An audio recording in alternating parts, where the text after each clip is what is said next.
Hey everybody out there, you're tuned in to 91.8 The Fan. You're in my corner and I have a returning guest in the corner. Would you like to unveil your secret identity to the masses? I am Joel McDonald. That sounded really badass. I'm not gonna lie. I It sounded can like do that on occasion. Spawn or something. I don't know if you used to watch that show on HBO back No, when I never was a did. little kid. I shouldn't have been watching that at 2 in the morning, but he was pretty awesome. He was like some shadowy superhero that would come out of the night, and he was kind of the anti-hero, and that's exactly what that reminded me of. Nice. Yeah, I always just try to channel Sabbath for my more aggressive, intimidating sounding voices. That seems to work out for a lot of people, actually. Yeah, yeah, right. Well, now it's been a really long time since we've had you on the show and gotten to talk about what you've been up to. Uh, Too long. I know it has been forever because the thing that we touched upon the most is Baccano, and Oh, obviously wow. there's been a lot of stuff in between. Yeah, that was like my first big role, and actually, Tyler Walker directed and cast me in that. That just came up today.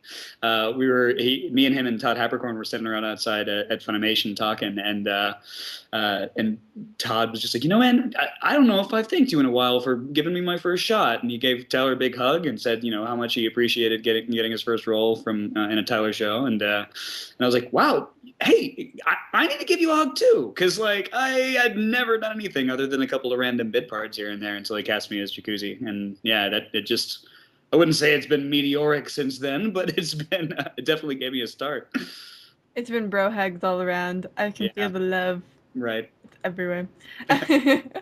Well, it's kind of interesting too because a lot of the stuff that you've been involved with have been really good hits, especially with our fan base. Like I see a lot of the live chat talk, and I'm so behind on anime. I watch one like every 6 months, and then people are on like 30 others, and I'm just like, wait for me, guys. Yeah, You know, hard to keep up.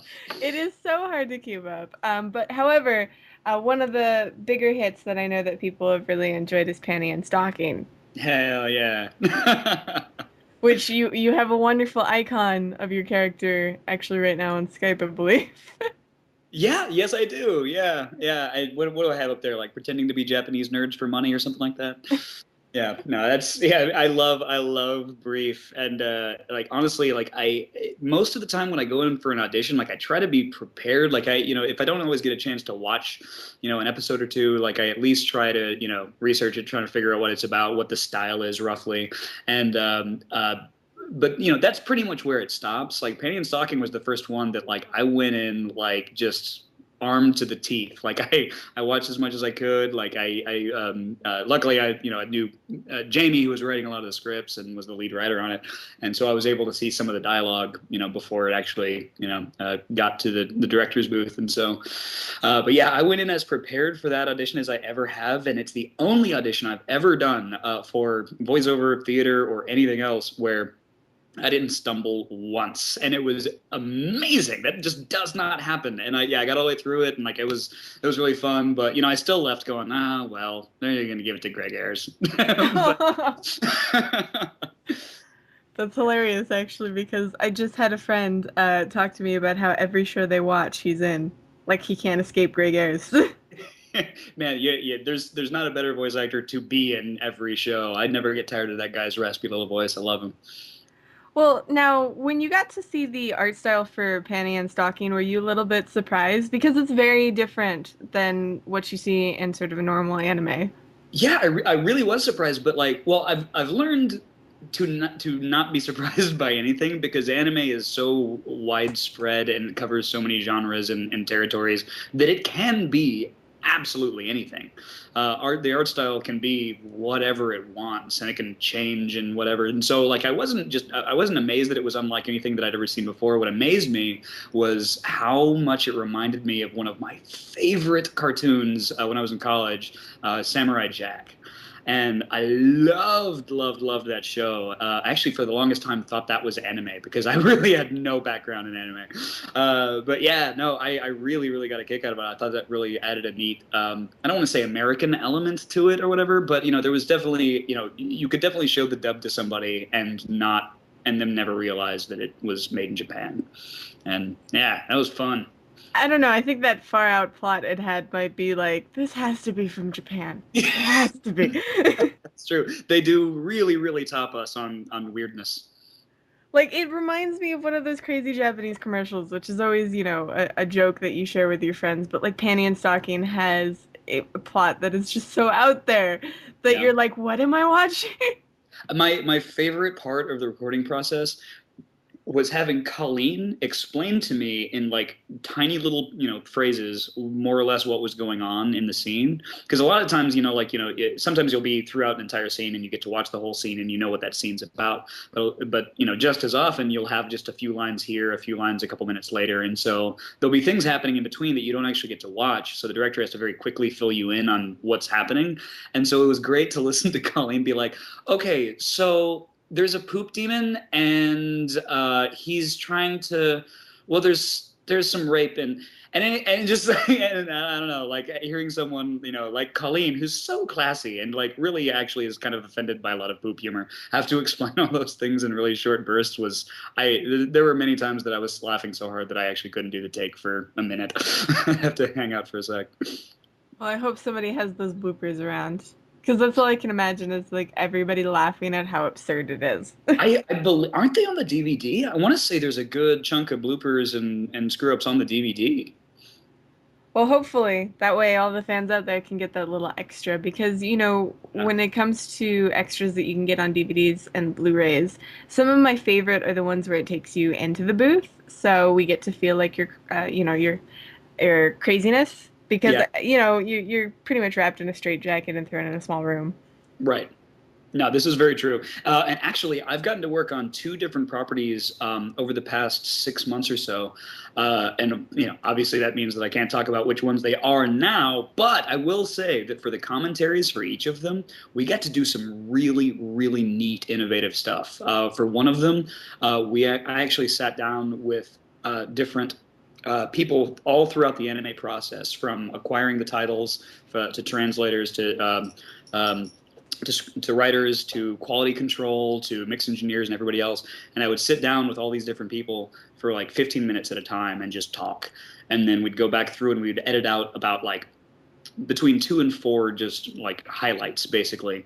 And so the entire commentary is just kind of like a walkthrough of the entire anime process from beginning to end. And that was really, really fun. And most recently we got to work on one, and I don't know if you guys saw this, but it was on I know that Funimation posted things on Facebook and Twitter and Google Plus and Tumblr, I think, asking fans to submit questions to be read in a commentary. And we actually gave fans the option to, if they wanted, submit MP3 files of themselves asking their own question. And so we got to use, I can't remember exactly how many we did. I want to say it was at least 5 or 6 per commentary. So we probably got about a dozen fan submitted questions actually in the commentary. And it was really neat. I really, really liked it. There were some bugs to work out. It was the first time we tried it, but I think it was a success. Well, I have to say for the fans, that must be really neat too, because it's like, I'm a part of it in a small way. That's right. That's right. Yeah, and I'm gonna do my best not to leak whose questions got asked. So hopefully, the 300 or 400 people that did ask a question will buy the DVD. They should anyway if they really like it. I'm just saying. Absolutely. Yeah, we did. I will say this, man. If you on the internet allow fans to ask questions to just any Funimation voice actor, they're not always nice. Like some of them were actually. There was one of them that was so mean. I put it in the commentary, just to show people what we kind of have to deal with every once in a while. Well, I've heard some crazy things before. I've heard everything from like death threats to, Yeah, yeah. trying to compliment somebody, but it ends up not being a compliment. Like I got to go to MegaCon in Orlando just a few months ago, and I had a great time. And just every single person that I met was amazing, except for this one guy who came up to me, and I thought he was being really nice, but like he came up and he goes, "So you're Joe McDonald, right?" And I was like, "Yeah, that's what the sign on the autograph table says." And he's like, "Yeah, man, I just want to let you know, like I've seen like pretty much everything that you've done. I think Poland and Hetalia is like easily your best work, and it was all right." I'm like, oh, so my best work was adequate. But, hey, I guess it could have been worse. I have to say, I always love the Hetalia stuff just because of the crazy accents you guys have to do. Because Yeah. I can't imagine you guys being in the booth with straight faces trying to do some of those because some of them are so Oh, stereotypical. Lord, it was the one show that I worked on where I had to insist that every single other character in the show be muted while I was recording. We call it recording in a vacuum. If you're the only sound in there, like if you can't hear anything else, it's just you trying to match flaps or whatever. Like it's recording in a vacuum, and it's really more difficult because you don't get to kind of play off of the other actors. But we ended up having to do that, at least for me. I don't know if anybody else did the same thing, but my problem is that like and this has gone back from to way before I was ever a voice actor. If I talk to somebody for long enough, especially if they have a really interesting or unique voice or an accent or a dialect, I start to slip into it because I just start listening to it and I start unconscious or subconsciously mimicking it, and it makes it really difficult when I'm trying. Excuse me, I'm trying to do a very specific Polish accent when someone next to me is doing Lithuania, and then there's Russia and Germany and France and Italy and all these other people, and I just my brain just doesn't know where to go, and by the end of it, it's just kind of this vague, muddy kind of tour of Europe kind of accent, and it's yeah. So I had to make sure everybody else was muted because I just couldn't maintain the same dialect or the same accent throughout. That makes sense. I've actually slipped into that without realizing it. Like Mhm. when I used to work at a game store, which was like 3 years ago, we always had an Australian family come in, and like they were all talking and asking questions, and we talked for about 15 minutes, and by the end, I didn't realize that I was mimicking their accent. Yeah. And I was like, I thought they might have hated me, but they never said anything about it. It was just one of those really awkward moments where I'm like, Yeah. oh, have I been insulting them this entire time? Man, I used to work one of my jobs before I really broke into the acting side of things was I was always doing just kind of gig work, like learning like the technical side of theater and all that. So I was doing a lot of lighting and construction.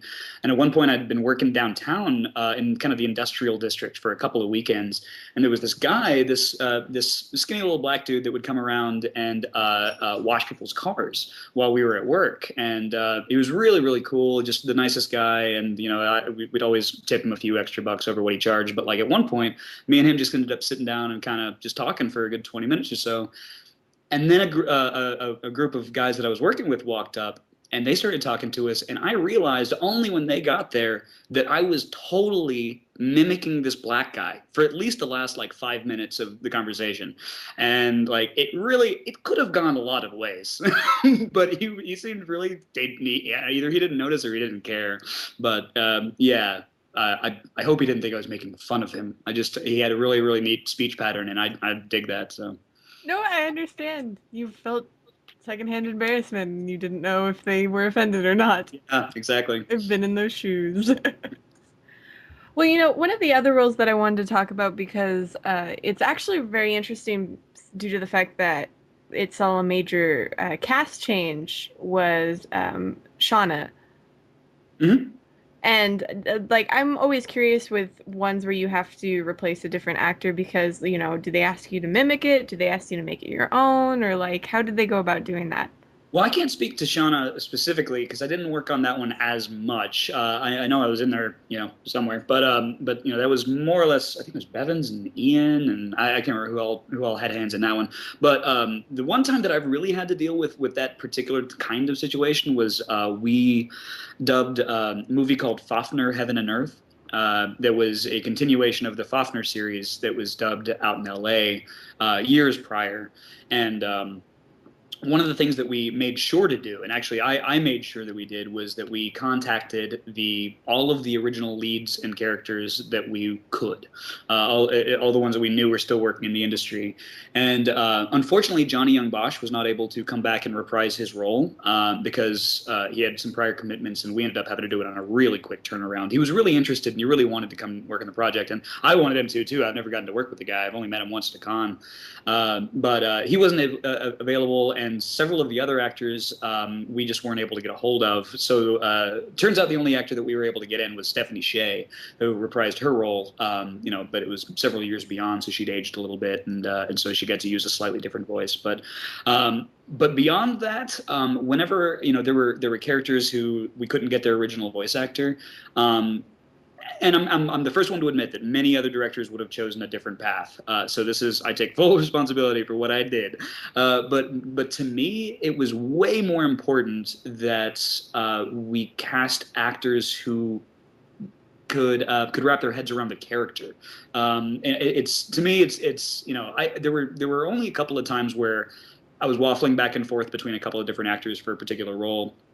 And one actor really sounded like the guy from before, but the other actor who sounded nothing like the guy from before just really nailed the character.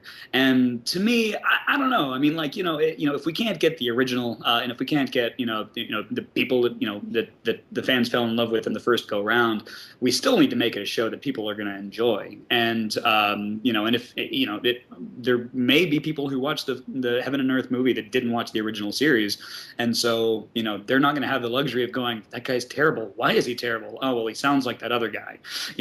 So they don't know. They don't have the luxury of knowing. So it's always just more important to me that we stay true to the material and the Japanese intent, and we make not just a good dub, but good TV. It's something that people are going to watch. And so I'm always going to choose the better actor over the closer voice match, I guess.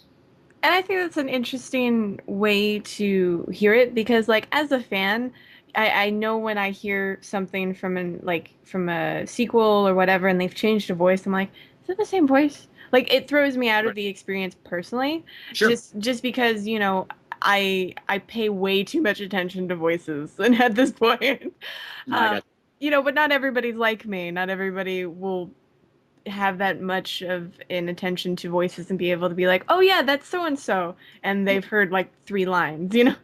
right. Yeah, I hope you guys aren't too distracted by my dog Sanchez, who is sitting on me and chewing himself. He's been hiding away in the corner of the room from me most of the time since I've been home. But as soon as I got on the line with you guys, he wanted to jingle his chain around me. That is So perfectly fine. We welcome all pets. he's a jerk. I love puppies. I don't think he'd get along with my kitty though. My kitty is old and angry. Yeah, he doesn't do well around cats just because they own him. He's a 75-pound pit bull, but you would never know it. Like I've seen squirrels slap him in the face and run off, and he just doesn't know what to do. That sounds like the needs to be a commercial for something. Somebody send that to Sony for something. I'm not sure what. Right. Poor puppy. Yeah, he'll live. But I will say that I think it's interesting, though, to hear that point of view from someone in the industry because I feel like fans need to understand why they couldn't, Right. do that, like why they couldn't either voice match or why they couldn't get the old people. Because I assume a lot of the times that they at least tried. Absolutely, absolutely. We always put the effort forth, and I know in Shawna because I want to say that Ian was the first one to really have his hands in that one. I know he actually went to some really great lengths to try and contact the original main cast, and some of them were available, but not for a rate that we could afford. I don't I don't know any of the specifics, but there's a lot that goes into the decision making process, but yeah, we always go with the originals when we can. But sometimes that's just not an option. So, but turns out we're still able to crank out some pretty decent material with the actors we've got. Well, to be fair, I'm one of the weird ones. Like for example, if Sailor Moon was re-released in a perfect world, all the originals would do that. Nobody else would agree with me because I'm a weirdo who loves the cheese of the dub, but I don't care. No, that's great. Yeah, no, actually, it's so funny because I've seen Zero Sailor Moon, but it's from what I understand, not really a show that's geared towards people like me. But it seems like everybody that I know knows that knows anime knows that show first and foremost, and every one of them will admit, yeah, it was a little cheesy. It kind of got a little goofy from time to time, but it's if that's the style, and that's what people fell in love with. So. Well, I have to say for shows like that, I feel like it needed the cheese factor because it was marketed to a demographic that was five. Like that's when I got into it, between five and like 12. Right. So if it wasn't like that, or if it had more mature themes, maybe I wouldn't have been allowed to watch it. I wouldn't have had my gateway into anime, so on and so forth. So I can't get mad at something that had a following that big. No, yeah, yeah, yeah. It's All those almost people. silly. Yeah, yeah. You could always import the DVDs now. They have a collection with English subtitles, Awesome. and it supports it. So go do that if you if you're upset with the dub. Absolutely. Either way, getting off topic because of my Sailor Moon fandom. I'm curious though, are there any other projects that you would like the listeners to know about that you can talk about without getting, sniped in the head or anything like that due to Uh, wonderful NDAs? well, the last thing that I worked on that has been released, well, actually, well, I guess I worked on it about the same time. But if you haven't seen Dead Man Wonderland yet, do yourself a favor. Like that is epic. It's one of the coolest shows I've ever gotten to work on. Greg Ayers is the lead, so you can't escape him. But that one was wonderfully, wonderfully fulfilling for everyone involved because it was like, when I started watching through it, I was like, this is not anime that I'm used to. This is really dark. Like this is very gory. And there were certain scenes, and I won't spoil anything, but there were certain scenes that, actually one in particular, that I watched once when I was going through and watching the episodes and making myself watch everything. There's one scene that I could only make myself watch once, and every other time I would either turn off the screen and leave the audio on or just look away because it was like, I mean, and I have a pretty strong constitution. Like I love gore movies, like and stuff like that. But like there were just a couple of things that happened where I was just like, I don't feel right, and it's something about it being animated made it a little worse. I don't know, but anyway, Dead Man Wonderland was amazing. And also, if you haven't gotten to check out Level E, that was released a little while back. It's the first time in a long time I've been able to work with Sir Vic Mignogna as a lead. He'll be knighted one of these days. It's only a matter of time. But he was just a blast to work with. He got to sing. I told him early on that he was going to get to use pretty much every character voice and impression that he wanted, because the character that he played, Prince Baka, was just so all over the place. And I described him as kind of like a blonde Bugs Bunny, just because like he had costumes and props and weird character voices, just and sometimes it would switch out, within a line several times. He'd just find several different voices, and so Vic got to, he got to do his Shatner, he got to do his Yoda, he got to do like just all these different really really fun voices, and like for a voice actor, especially one of his caliber.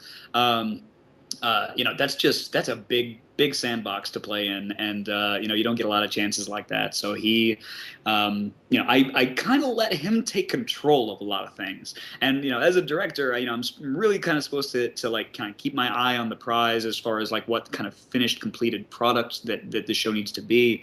But when you've got an actor like Vic and a character like Prince Baka, you really the show really benefits from letting them play. And so most of my job was just scrolling the script screen down for him and making whatever changes he told me to make, because honestly, like I could have sat and rewritten things and like tried to make things funny, but it just happened so quickly and easily, just letting him just goof around and have fun and find himself in the character. And I think it's one of the best things that I've seen him done. I know it's one of the best things I've seen him do.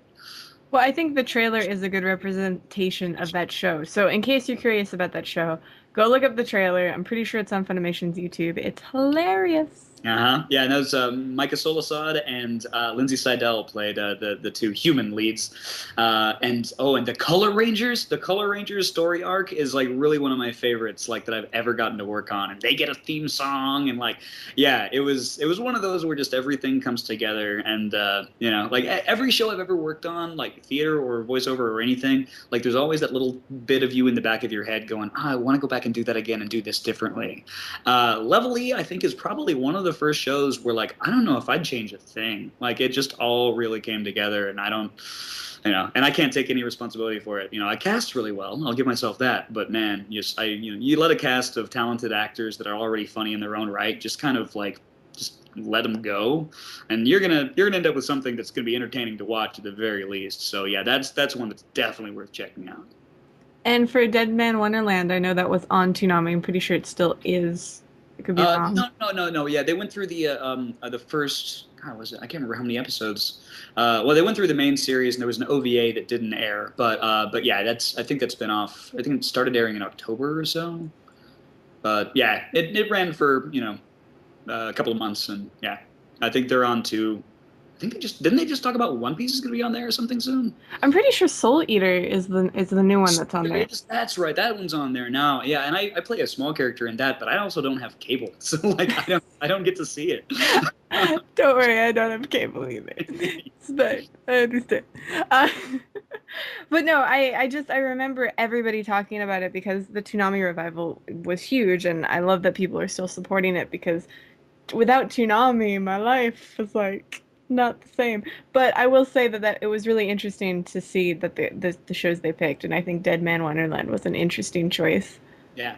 Yeah, me too. And I also really liked the decision to, well, at least in the earlier episodes, everything was bleeped.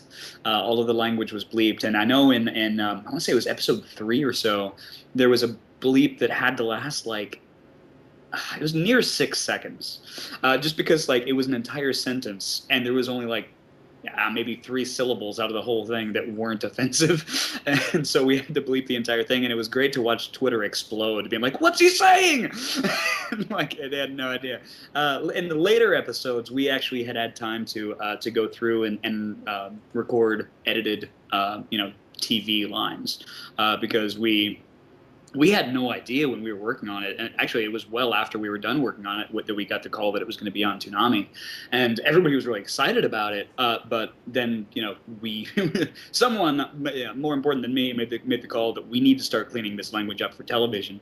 And I'll tell you, some of the lines worked just as well as the ones with swearing in them, but some of the ones after we cleaned them up sounded way weirder. I'm not going to say they were inappropriate to the scene or to anything, but just like it was kind of like you would really prefer something to nasty to be there. It would just kind of it just you can see the characters' animated faces just like writhing and just angry and whatever, and then they're saying, "You better shut up and leave me alone," and it just I don't know, I don't think it ever got that bad, but golly gee gosh darn it, mister. Yeah, the language really adds a lot. You just gotta go all in. So, and I know that was one of Greg Ayers. That was one of the most fun lines he ever got to say. He actually we got the line in about the second or third take, and he wanted like 5 more just because he was so enthralled with the idea that he was getting paid to yell it. So there's some good ones in there. Well, awesome. So for those who haven't checked that out, you should, just saying, because everybody I know loves that series. I don't know anyone who doesn't at this point. Well, good. Yeah, so you should be very happy. I am. I don't know that many people though. I only know like 5 people. I'm so lonely. Anyway, but no, I'm kidding. Are there any places where fans can keep up to date, on projects? Obviously, you're working on projects, but can they stalk you on the internet for updates and things like that? Yeah, absolutely. My Twitter account's been going strong for a while. I deactivated my Facebook a few years ago and never looked back, so that's been nice. But yeah, on Twitter, I'm at yes2ats. Figure that one out. And we'll link it underneath the interview when we put it on the website. There you go. That's to make things way easier. And actually, interestingly enough, as of this morning, or maybe it was yesterday morning, I don't know. They all run together. I just launched my own private website, and it's joelactslikepeople.com. And I've got all my resumes, my demos up there, and a contact me page or whatever. And I'd love to just start doing more work. And I've talked to people about the idea of doing just short little recorded greetings or messages for people for very, very low rate. I haven't really even talked about that yet. It's not on the site, but it's right now it's in its early stages, and I'm kind of hoping to grow it and to add a bunch to it. Lots of pictures from cons and things fans send in and stuff. So hopefully it'll become a burgeoning center of activity. But yeah, for right now, it's joelactslikepeople.com. Check it out. Awesome. And I will have to bookmark that and put that in my stocking folder because I couldn't find it earlier. So. Oh. Yeah, actually, I think the one thing that we haven't really done yet is go to get it searchable on Google. So you can type it in, but I don't think it'll come up in a search yet. So. Ha! But that's where I've got you wrong. I use Yahoo. Oh, well, there you go. No, yeah, then I have no idea what to tell you. I know, nobody does. What's up, man? Roommate's home. Say hi to my roommate, Ben. Hi, Ben. Yeah. Ben's actually, he's relatively new audio engineer. He actually built that website I was just telling you about, and he's been helping me record a couple of outside projects outside of the Funimation family. And yeah, he's good to have around. Well, Talented dude. hopefully he keeps out all those outtakes and he uses them as blackmail one day. Yeah, yeah. You can hope. I can hope not. It'll show up on Yahoo. Not even Right. Google, Yahoo. But no, for the fans out there who really want to meet you in real life and glomp you and ask if they can glomp you preferably, are there any events that you have coming up? You know, while I answer you, I'm gonna check my email because I got an email. Nope, nothing new. I got an email yesterday from a convention, and if it goes through, it'll be the only one I have scheduled this year. um, I did MegaCon a few months ago, but there's another one that just contacted me. We haven't actually gone through and like done a handshake agreement or any contract stuff yet, but it sounds like if they're as serious as I am, that I'll have something in about 6 weeks. Yeah, I can't tell you now. Hopefully, I can shoot you guys an email tomorrow by the time that this is up, and maybe stick it on the bottom or something. That's true, or we could just stalk you on the internet and I'm sure you'll let us know. Absolutely, yeah, but yeah, and that's the other thing that I'm really hoping that the site helps because I've found that there are a couple of conventions that I've been told about that actually tried to contact me, but it was while I had pretty much zero online presence, and so no one really knew how to get a hold of me. So I'm hoping that people take the opportunity to send the link to joelxlikepeople.com to different conventions and different events because I'd love for more opportunities to open up for me to go out and meet people. I've honestly, I don't think I've ever had a single really bad experience with a fan. There've been some awkward times here and there. Sure, probably more my fault than theirs. But yeah, it's going out and meeting people and kind of really getting to hear their reactions to the stuff that I get to work on. Because like I'm a theater kid. I was raised in the theater world, and you don't have to wait to find out if people liked it or not. If there's still the same number of people in the audience at the end of the show as there were at the beginning, and if they all clap, then you probably did okay. But with voiceover, you finish something, you can talk about it maybe 8 months later, and then maybe 6 months after that, it's actually released, and then it's another 6 months or so before you get invited to a con where anyone would have seen it, and so you have to wait well over a year to find out what anybody how anybody felt about it. And I don't know, the fan input has always been really important to me. I want to make sure that the people that this is being made for are happy with the direction we're going. So yeah, more cons for me, the better. That's the more I get to learn, the more I get to put in my shows, the more I get to kind of custom fit things to the people that we do it for. I mean, the fan input, especially on the internet, is kind of scary. So I think it's always a better experience to go to a convention and be able to see it firsthand. Right. Yeah, people will not say things to your face that they will type about you online. Man, I've seen some stuff. But yeah, I mean, even like I've even had people come up to me and tell me that they just don't think I'm very good. And that's fine, but then they still want to talk about like shows I've gotten to work on and like things where I wasn't like a prominent voice actor in, but I had, a hand in directing. And, they're still a fan of the work. If they don't like my voice, that's totally fine. That's a preference thing. It doesn't mean I'm going to stop doing what I'm doing. But yeah, I just, even actually, there are times when the people who have the most negative things to say, they're the ones who you really want to listen to the most. Because, a lot, not everyone's going to blow sunshine at you all the time, but if someone really, really likes something, then, yeah, listen to what they liked. But the people who had problems with it, especially problems that they're able to voice like really politely and coherently, you really want to you want to take that into consideration. These are we know everything that we do isn't just making everybody happy all the time. And if people have a legitimate beef with something, then let's sit down and talk it out. Yeah, I mean, constructive criticism helps anybody, Absolutely. but it has to be constructive and not hateful and negative, you Right. trollolos on the internet. Yeah. I shouldn't call people trollolos. It sounds like a cereal. Uh, is there anything else, though, that you would like to tell the listeners out there? Any words of wisdom, dating advice, weather predictions? uh Dating advice. Homeless people are great because you don't have to drop them off anywhere in particular. That's nice. Now I can't just agree.